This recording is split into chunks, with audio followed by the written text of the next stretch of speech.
You've tuned into The Mountain Gardener with your host, Ken Lain. Gardening, it can be challenging, but with these simple insider tips, you'll reap huge rewards. Now, let's tune into today's Mountain Gardener with Ken and Lisa. And welcome to this week's edition of The Mountain Gardener. Your host, Ken Lain, here every week talking about the landscapes of northern Arizona. And it is autumn. Oh, it is the best season in the mountains you could wish for. This is why we live up here. It never gets too cold in winter, but it's still cold. It never gets too hot in summer, but it's still hot. It's about right in spring, but it's windy. But autumn, oh my gosh, this is the time we shine. The trees are starting to change a little bit of color. And I'm getting some questions here at Watters Garden Center, at least here in Prescott, where my neighbor's trees have turned colors. Mine haven't. What's going on? You gardeners, you are so impatient. My goodness. All trees don't turn at the same time. They change in waves, and it depends on if your tree is at the bottom of a hill where a little colder air settles, it might turn sooner. If you're on the east side of a hill, that's going to be a different turn cycle than on the west side. So depending on the exposure, the temperature, the light will change when your Virginia creeper will start turning red, when your burning bush will start burning bright red, when your Armstrong maples start turning orange.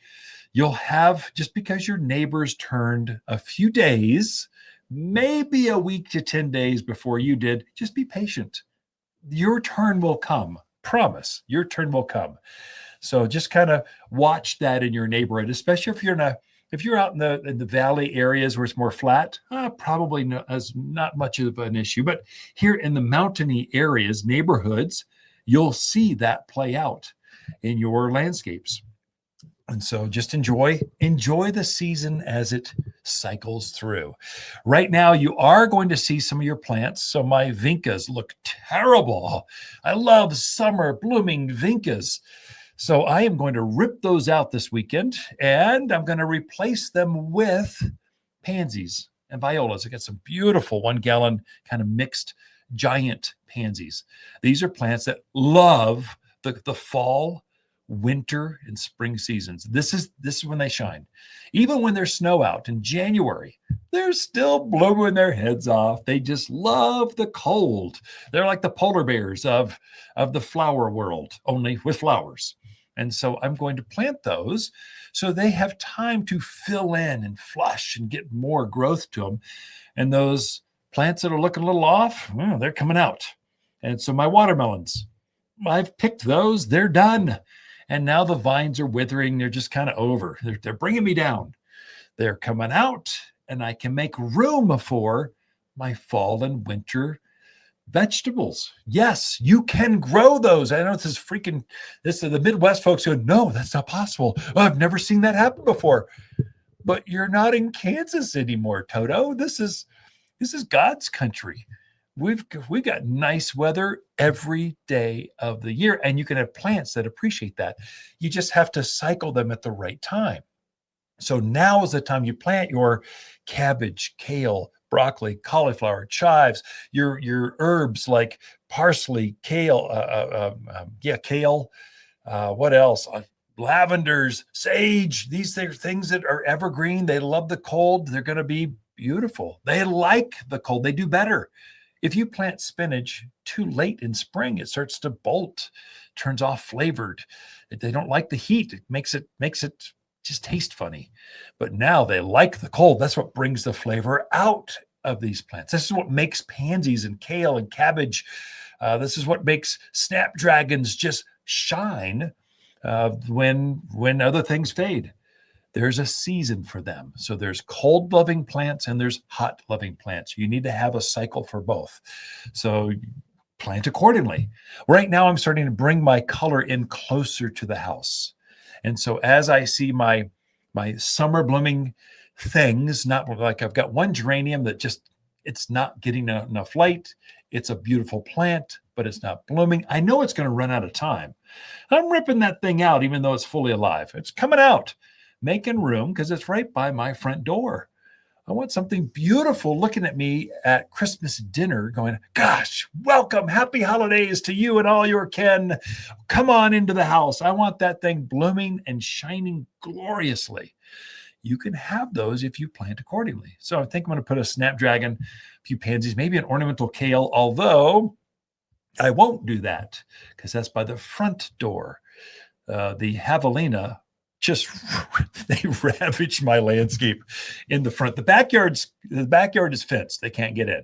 Front yard, I think I'll stick with things they can't really go after. They don't like snaps. They don't like mums. They don't like asters. They don't like certain things. I'll plant that. So I want something, though, that's colorful that greets me as the seasons progress. We're going to get our first frost typically by the end of this month. So the locals use Halloween as our first frost date. Now that's 100 years of data. I think the actual date is October 29, but locals kind of use holidays. Remember, I can't remember the 29th. I can remember Halloween though. Now last year, it was, I think, the second week in November.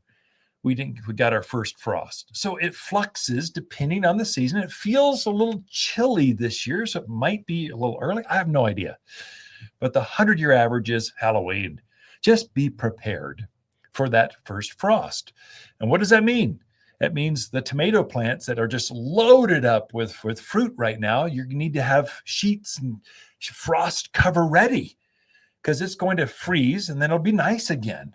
And so we have these violent swings. It can be frosty. Oh my gosh, it's cold. Then it goes right back to glorious days again.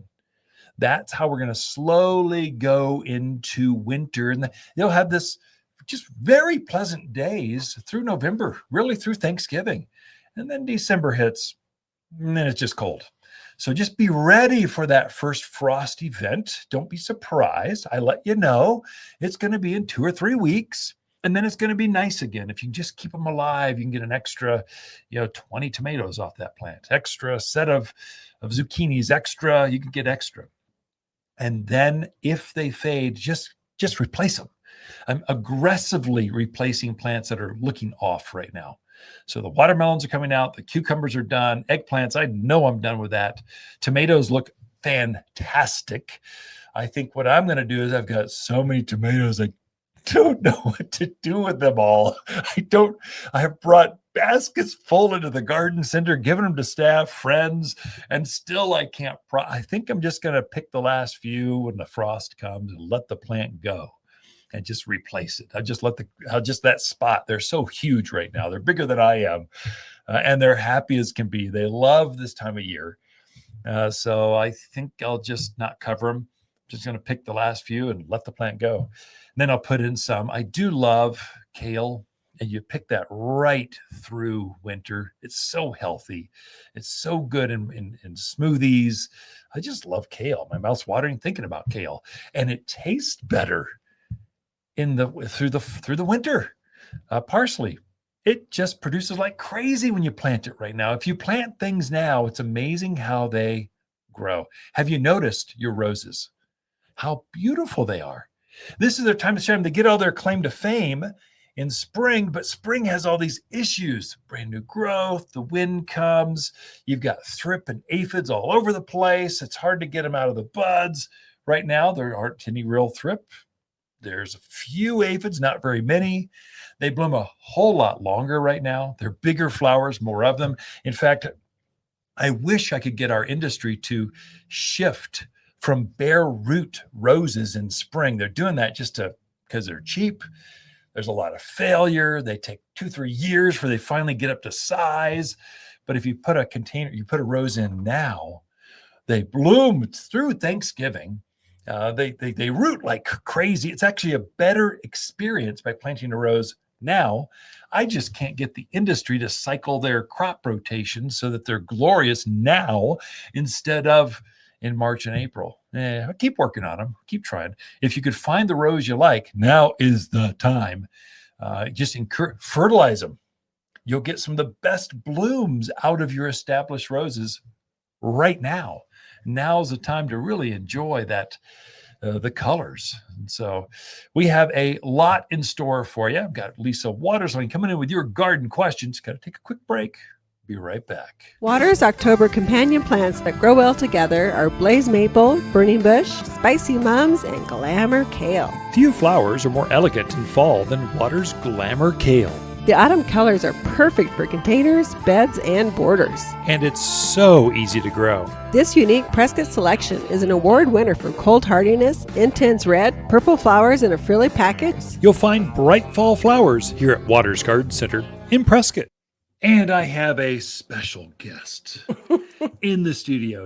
My wife, Lisa Watters Lain, she comes in and just shares just what your neighbors are talking about, Q&A questions, what we're finding on Facebook, Instagram. People are asking questions from everywhere anymore. It's They got a device and they might be out. Had someone hiking around the other day going, "Hey kid, you know what this is?" Going, "How did you get my number? Where is this? Who is this?" I didn't pick it up, just saw the number. Yeah. Anyway, it's just how people connect anymore. So welcome to the studio, Lisa. Thank you. Always good to be here. Oops, I'm messing with my microphone. Sorry. Q&A? Yes. So our first question is from Amanda. She has a beautiful coleus growing outside in a pot. She knows that it's only likes the warm weather, so she wants to bring it in before it's cold. Her question is, can you grow a coleus inside through the winter? Yeah. And if so, what kind of light inside your house would it want? Yeah, the coleus is a great houseplant. Yeah, you can absolutely bring it indoors. There's a couple insider tips on before you do that. So first of all, they're huge. So they've been growing all season. You might consider pruning things back a little bit. Otherwise, it's going to take up some serious room inside your house. So give it a haircut. Just kind of let it. Now's the time. Take some of the spent flowers. I'll clean it up so it's not dropping things in your house. And then bring it in. Now, there's stuff living in the soil. You just have to be aware. So I would, before I brought in the worms and the centipedes and the things growing in that soil, and I would probably do two things. One, I would water it until water is just flooding out. Try to get some of those things, just flood them. Have water, triple the water amount. Just give it till it's gooey wet. Things are coming out. You'll find some things run away. Okay, that's one way. And then I would probably treat it with a systemic granule. So while it's outdoors, there's a granular that you sprinkle on the ground, you water it in, and as it goes to the soil, it kills off things that are still living in the soil. So you're going to have things living in there. I can't emphasize that enough. I've made that one a few times. Worms crawling across the carpet. That's never good. And so with that, soil gnats, all kinds of stuff. I would also spray the top section. So I'd get some neem oil, something organic-y, spritz the foliage. So cut it back, spritz it, take your just to kill off eggs, things that are living on the foliage. Put the systemic granules on to kill things living in the soil. Let it out, keep it out there for a couple days, and then bring it indoors. Amanda was asking, what's the other one? Oh, light. How much light? Just a bright room. That's enough. So I would say the darkest rooms, probably not ideal, but right in front of that south facing, it's get blistering hot, is not going to be ideal either. Just a nice bright room. It'll thrive. And you could bring it back outdoors and enjoy it again. Starting, usually frost is the end of April, first part of May. Just take it outside and have it, enjoy it for another year. Those coleus do get big. I brought two home to plant by the front door. I was going to put them in the same pot. And of course I dropped one and completely broke it. So I only put one in the pot. Yeah. And thank heavens I did. One's plenty. They grow fast. It took over the entire thing, but it sure is pretty. And they're spectacular. Yeah. Coleus have that beautiful color. Definitely worth it to try and bring it in. Yeah. That's for sure. All right. So Aaron was on vacation, extended vacation for a long, long time. Came back home and the horehound has taken over his yard. I thought he was going to say the irrigation failed or something. And then, where did you travel to, Aaron? I'm jealous. I know. But he wants to know the best way to kill the horehound and prevent it from coming back. Yeah. So horehound's a native weed. I don't know if it's native, but it's a nasty weed. It's pretty, actually. It's got a nice gray thing, but it's got a root that goes down to China, and it just propagates and keeps taking over entire pastures, entire front yards.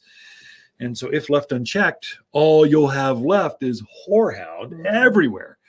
So, and it is a perennial. So it's going to come back from the roots every year. So whereas goat head and tumbleweeds, some of these others, they come back by seed. So if you can control the seed, you can kind of get ahead of it. Horehound's not that way. You got to be more aggressive. The secret with this, you get a pump up sprayer, and then we've got a product here called Decimate. It's an alternative to Roundup. It's not as dangerous though, but it will obliterate horehound. Here's the insider tip. In the same tank, so mix it up at the recommended rate. I think it's a couple ounces per gallon. It goes a long ways. But add in the same container, add some spreader sticker. There's a liquid that you add to it that will penetrate that real fuzzy.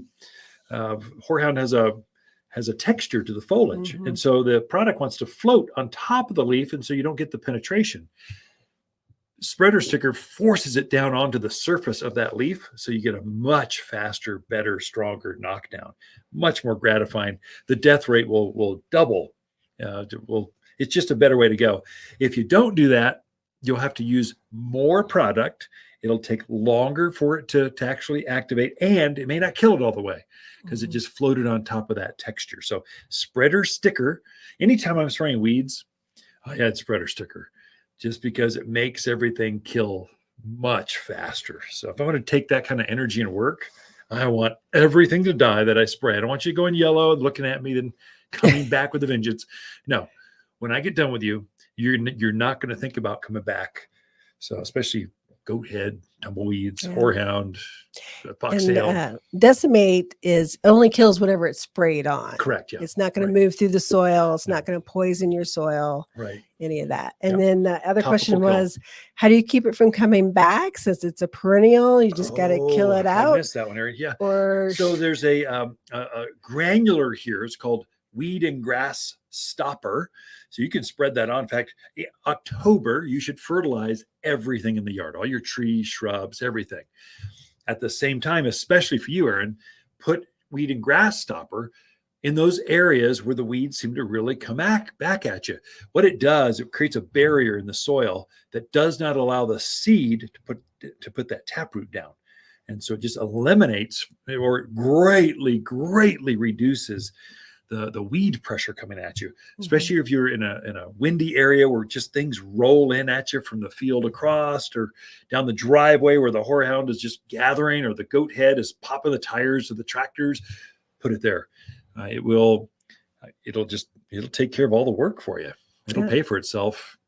And a bag covers, I think, 5,200 square feet, a long ways. Right. So spread it out, pray for rain the next month, and your weed problems are done. Okay. So our next question is from Jake. He was in the store and saw a Black Hills spruce. His question is, can he grow it in a container because he's renting a house? He doesn't want to plant there.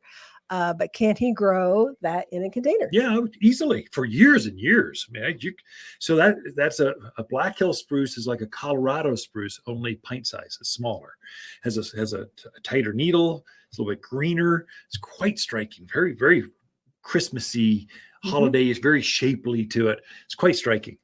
The secret for you is going to be the size of the pot. So you could go with just the next size up. It would probably grow in the pot that's at the nursery here at the garden center for at least a year. If you went up the next size, you can get 2 years.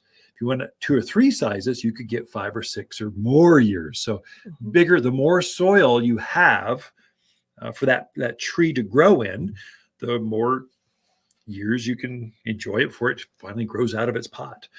So yeah, go for it, Jake. And watering for those guys, especially like in the winter, a lot of people don't think to water in the winter. Maybe once a week is a good soak.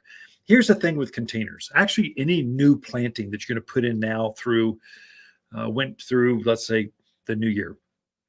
When you hear the weatherman going, it's going to be a cold one. There's a cold storm coming. Water everything. A hydrated plant goes through that cold event like it was nothing. It keeps all the antifreeze moving back and forth through the structure of the plant. And so especially if it's in a container or a raised bed where things are more confined, they can dry out a little bit, let's say, faster than out in the yard.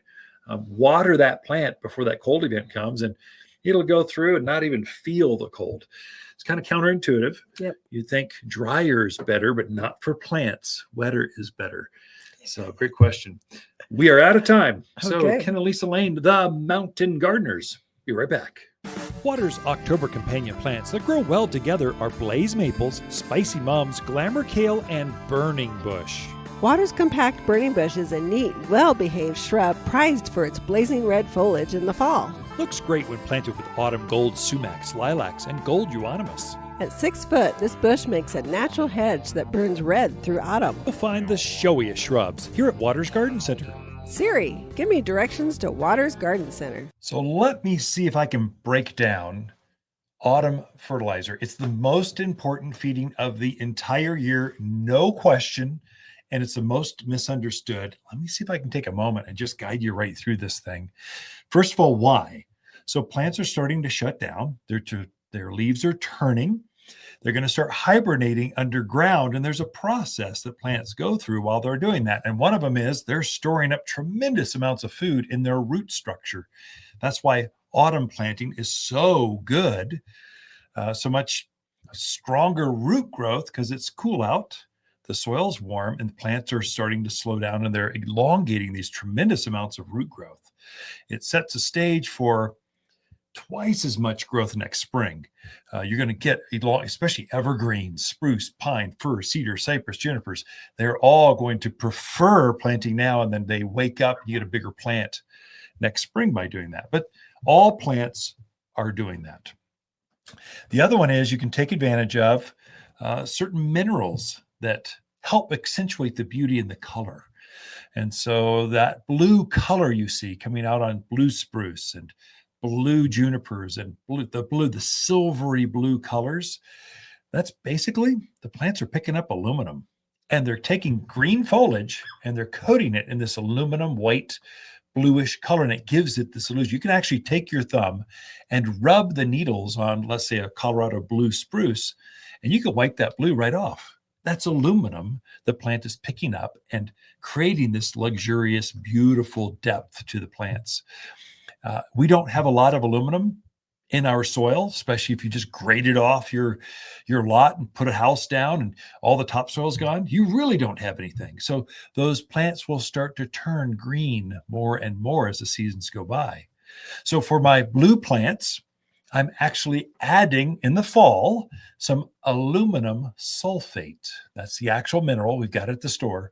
So it's aluminum sulfate. We're deep. This is like plant food 301 now. We're way up there. But you're bringing out specifically certain traits of plants in your landscape. The core, without doubt, you need to use a good granular organic fertilizer, all natural food that you sprinkle on top of the rock. And as we get rains and snows now through the end of the year, it slowly breaks down and the plant root zone just kind of gets fertilized over the next quite a few weeks. So many fertilizers you buy from the box stores, they're chemicals. They're made to release instantaneously. They work great in the summer, but in the fall, terribly ineffective. You're better off using organic. It's safer for you, safer for birds, safer for your dogs. It's just safer. It just makes sense. Use organic fertilizers instead of synthetics, especially since all of us in the mountains, all of us are drinking groundwater. We don't want this stuff going in the ground and we get to pick it up, 5 years from now. And especially if you're out there in the country on a well, you want to use organic fertilizers. So we make one here. It's called All-Purpose Plant Food. 744. It's bird guano and cottonseed meal and some other goodies in there. I've got an all organic fruit tree and vegetable food. It's granular. We've already done the science. We've just pelletized it. Now it's easy to spread. You sprinkle that out around the drip line underneath that outer branches of your trees and shrubs. And as those foods break down, it will pick that food up. This is a good long-term growth. This is extremely important for things that bloom in the spring. Fruit trees. This is the most important fertilizing of the entire year for anything that blooms. Fruit trees, lilacs, forsythia, I would say roses, I would say hollies, rhododendrons, azaleas, things that bloom in the spring. This is your opportunity to really bring them out. If you don't do that, you won't have as many, the flowers won't be as big, they won't have the same fragrance, there won't be as many of them. And some plants, like lilacs, they're famous for they just stop blooming unless you fertilize these things. There's not enough food in your natural soil that's going to help your plants. You need to supplement that. And so all-purpose plant food, aluminum sulfate for those things that are kind of bluish, they love the acidity. And then secondly, anything that is stressed out. So this summer was hot. And so we're seeing some damaged leaves. We're seeing some black spot. We're seeing fire blight. Any kind of stress on plants, it affects the root growth. So if a plant is stressed, or you've got a brand new landscape, you just went in this year, last couple of years, and you want them to be bigger, you need more roots. And the way you encourage roots is by giving it humic, H-U-M-I-C, humic, or humic acid. It's also granular. You use this in addition to your regular plant food. The core is the 744 all-purpose plant food. You put that down on everything right now. The plants that are a little bluer, give it aluminum sulfate. Things that are stressed or brand new, you want more roots, give it humic at the same time. Anytime, and I would say do all of this before Halloween. I mean, there's some urgency to this. I mean, and your cue always every fall is when you see the fall color. When the aspens are turning, the maples are turning, you're just seeing, oh, there's fall in the air. That's your cue. Go ahead and fertilize everything in the yard. It's important. This is the time. Take advantage of the moisture that's still coming our way. Nature can really help you out in this respect. Watters' October companion plants that grow well together are blaze maples, burning bush, Arizona creeper, glamour kale, and spicy mum. Watters' spicy mums are best sellers for super long bloom times and local garden tuck. Spicy mums glow yellow with a halo of fiery orange around each daisy flower. These big, bold perennials are perfectly shaped and add color in autumn when few flowers are in peak blooms. You'll find bright fall flowers here at Watters Garden Center in Prescott. And we are back in the studio with Lisa Watters Lain. She's a garden extraordinaire, has a lot of talent, beautiful gardens. Mm-hmm. And so I can't believe the number of tomatoes you are picking. Stop bringing those to the kitchen. There's mountains of them. It's ridiculous. It is. Cucumbers. We need more. We got to create a relish, a cucumber soup, something. We need recipes. If you have a good recipe for fresh tomatoes, fresh cucumbers, zucchini, we need some ideas. I love the jalapeno soup you made this week. It was kind of just peppers and some zucchinis going in some fresh herbs. Oh my gosh, my mouth's watering just thinking about it. It was so good. But that's the beauty of gardening. Yes, it forces you to figure out. I grew this new Japanese Oriental eggplant. What do you do with those? Oh, here we go. Oh wait, I don't like eggplant. So you just kind of get creative with this. Kind of, how do I can this? What kind of leathers can you make with that? Right. What kind of, sangria can you make with cucumbers? You can do with mint and basil, or it's kind of fun to kind of play with those things. About that, but we'll see. Yeah. So what do you got for us? Well, yes, we are harvesting lots of things, but I also know we're kind of getting to the end of the season. It's officially fall. It is now. Yeah. So I put together my fall to-do list. Perfect. I know you have yours. Yeah. This one's mine. I love it. Love to share it. I'll try not to jump in. We'll see how that works out. So first thing I recommend, and I do this every year and people go, oh yeah, I should have done that. But if you have a certain vegetable, certain tomato that you just loved and you thought it did really well, keep the tag or take a picture of the tag. Because I cannot tell you how many times people come back in and go, I bought it here last year. It was green. It had green leaves. It got up head high. It was red. Right. And I cannot tell you how many varieties of tomatoes, peppers, flowers, you name it. And I will guarantee you, I cannot remember all of them. Yeah. So just taking a quick picture of that tag or throwing it in a baggie and saving it. If you're not into digital, you can still save it. Everyone has a camera phone. It's too easy to go click. I got it. Yeah. So instead of, can I find it in my pictures later? That's the question. That's a good question. So, the other thing is, if you had like a container gardening combination that you really liked, like you put certain flowers together, certain colors, and you're like, oh my gosh, I love that. Take a picture of it because you will not remember next year what it was.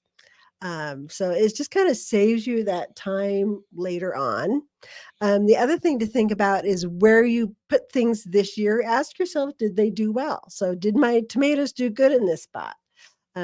Maybe you need to rotate things around the yard. It's always wise, especially with vegetables, to rotate things around, even flowers. Yeah. So just kind of taking some notes, taking some pictures can just save you a lot of aggravation next spring. I think the reason gardeners forget what they planted last year, I think we got to blame it on eggnog. It's that holiday season, something about, we've got the holidays coming. So you ended in fall, you're about to go with spring, and then I think eggnog gets in the way or something.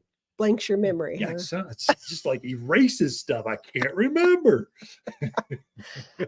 Pull out those tired looking annuals. They're just bringing you down. I know you want to wait till the very last second and you have the frost and get your money's worth out of them. But seriously, now is a great time to get rid of those calabacoas, the geranium, things that are just looking And it's great to get those violas in, the pansies, the snapdragons, the heucheras. The sooner you kind of get them in and get them rooted out, they're going to be much happier going through wintertime. I think people, they want to get their money's worth, and they're afraid to kill something. It's looking, it's so big. It treated me so well, but then you're doing disjustice for the things that you're going to plant later. So the violas, the pansies, the winter blooming things, they need their due as well. So if you give them time to root out, you'll get more enjoyment out of those if you kill the things now, pull them out, make more room. So you can have color year round here. Oh, definitely. Because it's so mild if you time it right. And this is the transition right now. Definitely. So if you have some things that are like some sedums or succulents that you know are not winter hardy, or say there's something you want, maybe some coleus you want to bring in and treat like a houseplant or a mandevilla. Now is the time to think about getting those ready to move in, because that cold's going to strike when you're not ready for it, and then you're going to be caught flat-footed. So a lot of those pots that have been outside for the season, you probably want to treat them before you bring them back inside. So the systemic granules are excellent for that. They'll kill off any insects that are hanging out in that soil. The flies, those little gnats that love to hang around, the fungus gnats. So you kind of want to get them treated and cleaned up so you can move them inside.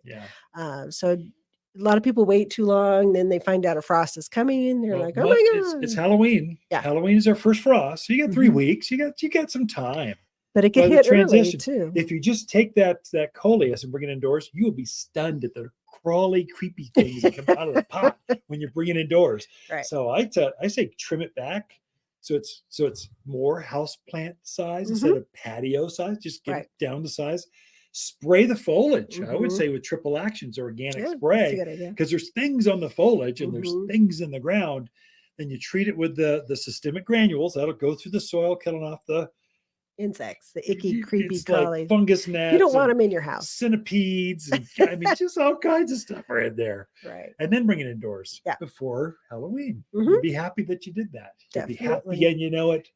Up hands. You'll be happy anyway. Okay. So it's a good time to shape up. So those summer blooming shrubs. So the butterfly bush that have kind of gone out of bloom, trim the blossoms off. You don't want to do major pruning. Don't do that.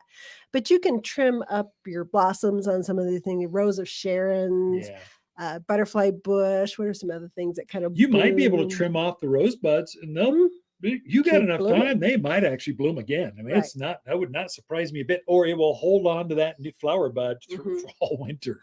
So trim back the rosebud, the spent rosebuds. Right. But don't do any major pruning, but just kind of cleaning them up, making them look a little spiffier. Give them a haircut. Yeah, because they've done hard work all summer long. They need a little cleanup. Also, think about where you want to put some evergreen shrubs in. I like it. So we look at so many of our yards are just blooming stuff or just deciduous stuff. So they're leaves right now, but they're going to be dropping those leaves in another month or so. And then you have a yard that just looks Naked. Yep. So better. think about where you want to put those evergreens. We have some beautiful evergreen trees and shrubs in right now. It's the best time to look at those things because you're not going to get distracted by all the other stuff.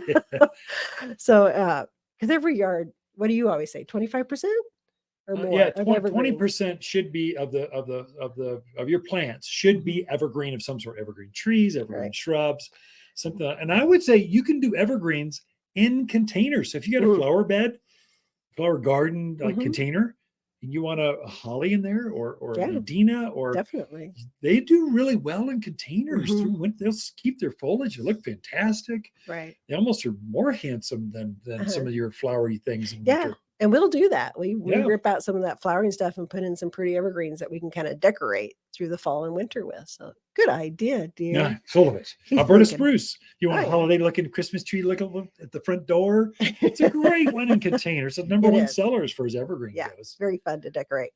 And also, I think, and this is one I know you mentioned, but fertilize. Yeah.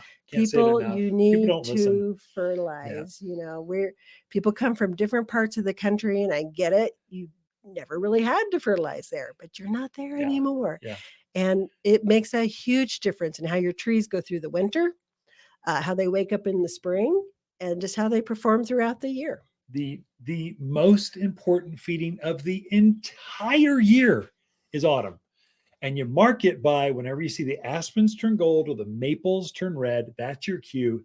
It's time to fertilize. The most important, you need don't use water soluble, use granular organic fertilizers, preferably bought from Watters Garden Center. But we make our own, but just use an organic granular food and it's going to be a game changer. Thank you, Lisa. Great advice this week.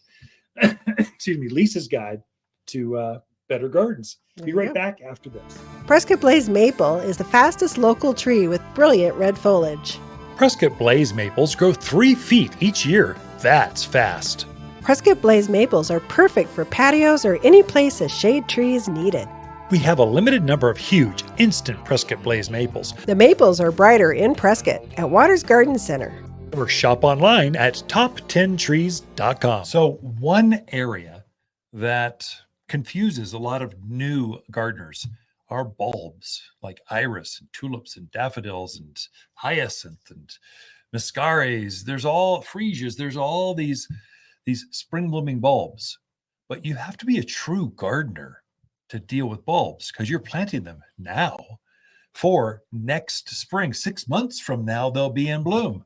So you have to really be thinking ahead. I mean, it's a true gardener's delight because you're planning ahead. But if you're a rookie, you're seeing the daffodils bloom out there, the iris bloom out there, the tulips, and you're going, oh, I want some of those. But it's too late. You had to back up and plant those back in the fall. That's when you put them in. The other challenge is, I mean, I have not sold bulbs here at Watters Garden Center for 20 years. They're a commodity. You buy them from a box store in some just pretty box. They're in a bag of sawdust with a shriveled, bad quality, terrible grade. And I couldn't get the growers to get me a decent grade. I'm a premier boutique garden center. This is high end. We're not just some box thing selling plants under the dim lights of some fluorescent bulb. We're actually we're a botanical garden. And our plants are a higher grade. There are different grades. There's A grade, B grade, contractor grade, and then there's it's going to the dumpster. You want one? There's actually 4 different grades. We're the same with bulbs. There's different grades. There should be, but there weren't. So they were shriveled. They were bad. If you've had kind of failures in the past, it's because you had an old bulb that should never have been out there for sale. So what did I do? Well, I've got friends. And so I know the growers, they're friends of mine who grow bulbs. Most bulbs are grown in Holland. That's where they're at. They harvest those. They put them in coolers. They ship them across the the base of the pond. They have a warehouse here that's refrigerated and cool. Then they'll package them and send them off to the different warehouses or different retailers or different box stores or different where just they're shipping them out. Then they sit there and slowly dry. The second they come out of that cooler, they start to age and shrivel.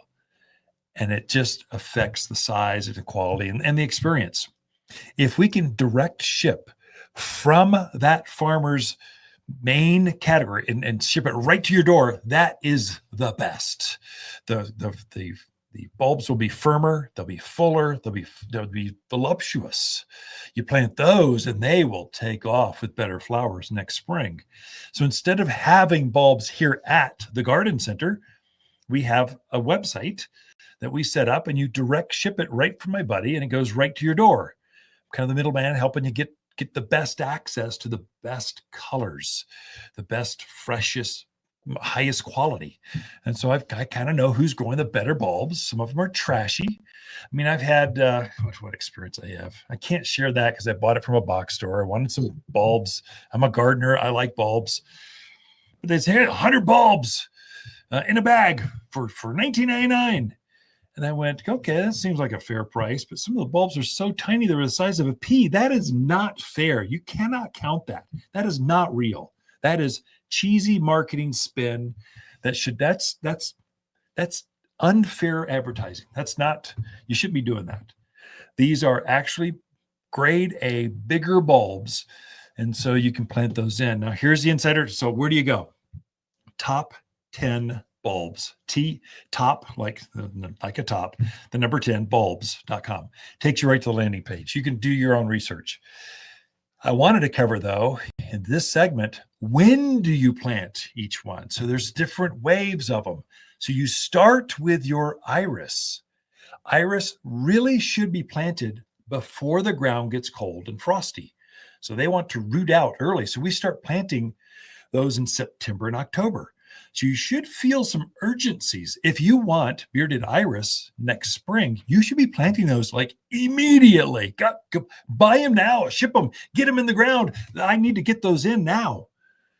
But regular bulbs, your freesias and muscaries and hyacinth and tulips and daffodils and alliums are spectacular here because the javelina won't eat them. Daffodils are spectacular here because the javelina won't eat them. Tulips, be careful. Make sure they're in the backyard where the javelina will eat those. And so there's different grades. We actually set up a site, javelina resistive bulbs. We just curated them for you so you don't make a mistake and put food out there and have them all disrupted. And so we've got different, we've tried to package them for you so you won't make a mistake. We've got fresher bulbs. Now, your regular bulbs should be planted after your first frost. So it's a little bit early. So we've been selling daffodils, alliums, some of these others, but they haven't quite shipped yet. They're about to ship. So I'm trying to hold them off, going, don't give them to my folks. I don't want them planting them too early. Then they start to come up out of the ground, and then they're out of the ground for all winter. You want them to start rooting, but then stay underground, and then they start emerging at the first spring thaw.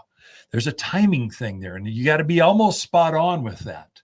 And so really the best time to plant bulbs here, I mean, not iris are early, but everything else is planted really the end of this month through November, basically.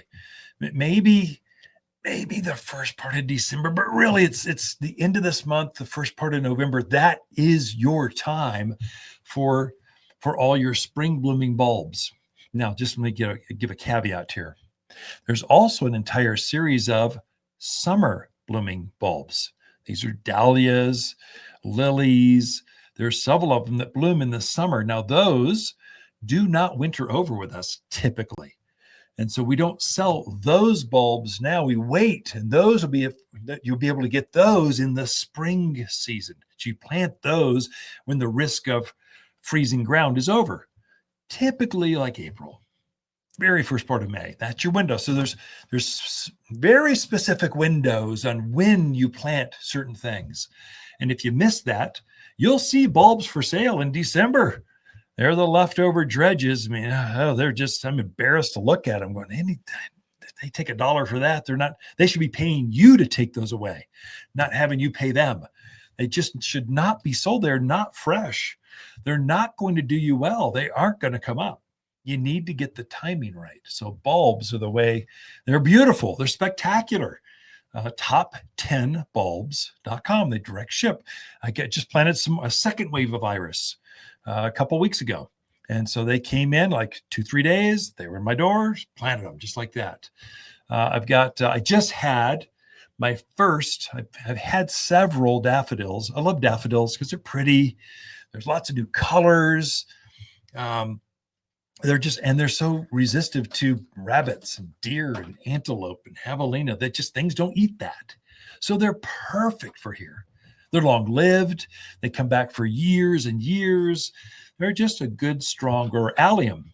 Spectacular. It's basically an ornamental onion, basically, or garlic. It's a big old pom-pom purpley flower to it. Not all of them are purple, but mostly blues and purples. And they're just got a beautiful structure to them. They stand tall. They wave in the wind. They're a good plant for you. And the animals aren't going to bother them. So that's the insider scoop on bulbs. Here's another one for you folks in that heavy clay soil. Bulbs will rot. If they sit there, and they do it in March, you sit there in the soil and you get that heavy, wet snow in March, and they're just sitting there gooey. It's just, they want to be able to breathe. They need air around that bulb to properly bloom right. If not, the bacteriids and stuff will start to eat at the sugars inside this bulb, and it just rots there. So make sure it drains. That's why I think we underplay planting bulbs in containers. It's just, they're so beautiful. Plant bulbs, plant a whole bunch of tulips underneath the pansies or the kale you're going to have for your winter blooming color. And then come spring, the bulbs come up through the winter flowers like snapdragons and alyssums and stock and all these different winter flowers. And it's just striking. You can have layers of colors coming through, and then you get out of this risk of having your plants, your roots rot from your bulbs. That's the insider scoop, top10bulbs.com. Not promoting that, just letting you know why maybe you haven't succeeded before and how to succeed. Watters October companion plants that grow well together are blaze maple, burning bush, spicy mums, and glamour kale. Few flowers are more elegant in fall than Watters Glamour Kale. The autumn colors are perfect for containers, beds, and borders. And it's so easy to grow. This unique Prescott selection is an award winner for cold hardiness, intense red, purple flowers in a frilly package. You'll find bright fall flowers here at Watters Garden Center in Prescott. Now, something that gardeners should be aware of is that birds are now migrating. They're going back and forth, north and south. They're going north to south. And so your hummingbirds will be here for a while, but eventually they're going to head down to the desert. They say sometimes some varieties go down to, like, I don't know, South America. I think they just go to Phoenix. Why would they travel all that far? They just want to go where it's warm. And the flowers are blooming down there. And so your other birds, the summer birds, will, again, take off down south where it's warmer. And then some of the northern birds, they'll camp out down here because this is warmer for them. And so you're seeing the robins will be coming down. Some birds don't migrate, quail, that kind of thing. So right now, watch your feeders. Keep them full. Don't let them go empty. So I would say that would be hummingbirds, because some of them are migrating south and they'll camp out at your feeder for several days while they're recharging, resting, juicing up, and then they'll start heading off again. So this is an important time for birders out there. I would say don't cut back your echinaceas, gaillardias, things that have big seed heads. Let those plants, we've been pinching those back for all season. They've been in bloom all season. I'm now letting all of my perennial flowers go to seed, and I'm letting those be a food source for my winter birds that camp out and hang out at my house throughout the winter. This is warm to them. They're getting out of the misery cold of Wyoming and Montana, and they're super cold. They're coming down here where it's nice cold for them. And so watch your feeders. I'd say, just kind of know that is happening in your gardens, and look for it, because you'll see some magical things at the feeders. It's amazing how many varieties will show up. I've had over 90 varieties of birds here at Watters Garden Center, over close to 100 different species of birds showing up here if you're looking at the entire seasonal changes of things. And so, kind of an offer, and we're kind of setting this up. It's a soft launch. You're the first to know. I have 2 camera-driven bird feeders that has AI overlaid them into them that will identify the bird that stops by your feeder. Then it'll beam it to you so you can see it on your phone. So it's got Wi-Fi'd, AI'd identification of birds. We're thinking of it as a kind of a gift idea for the holidays. We're coming up into it. And so we're soft launching this. You'll be the first to know, and then we'll kind of start putting the all push on it. I've got several dozen available. If you want to take a look at those, kind of fun. I ordered 2 for myself. Take a look at them at wattersgardencenter.com. They are kind of the top range. They are high quality. They're not the cheapy ones. They're actually good quality built bird feeders with all the tech built into them. I can't wait to see the different varieties in my own backyard. I bought a couple of them for gifts for folks, just thinking, I know they're gardeners. I know what they want. So take a look at those at wattersgardencenter.com, or watch our social media feeds. They'll be floating through. If you're part of our ecosystem, you can't miss it. I would say also, don't forget as you're hanging feeders, the 5-7-9 rule. So you want feeders about 5 feet away from windows. That way the birds can't generate enough speed to hit their head and hurt themselves on your window. So about 5 feet away. They want to be 7 feet off the ground. That keeps them away from cats and animals, that kind of stuff. And 9 feet apart from each other feeders. You want each feeder to be about 9 feet apart. So it's the 5-7-9 rule. So 5 feet away from windows, 7 feet off the ground, 9 feet away from each other for healthy, in case diseases get inside these. Kind of keeps your birds happy and healthy here at Watters Garden Center. Watters October companion plants that grow well together are blaze maples, burning bush, Arizona creeper, glamour kale, and spicy mum. Watters Spicy Mums are best sellers for super long bloom times and local garden tuck. Spicy mums glow yellow with a halo of fiery orange around each daisy flower. These big, bold perennials are perfectly shaped and add color in autumn when few flowers are in peak blooms. You'll find bright fall flowers here at Watters Garden Center in Prescott. For a more fruitful garden, increase success in the landscape that just feels better, then tune in daily to the Mountain Gardener podcast. Subscribe through your favorite podcast streamer or visit wattersgardencenter.com. Better yet, visit me directly right here at Watters Garden Center. Thanks for tuning in.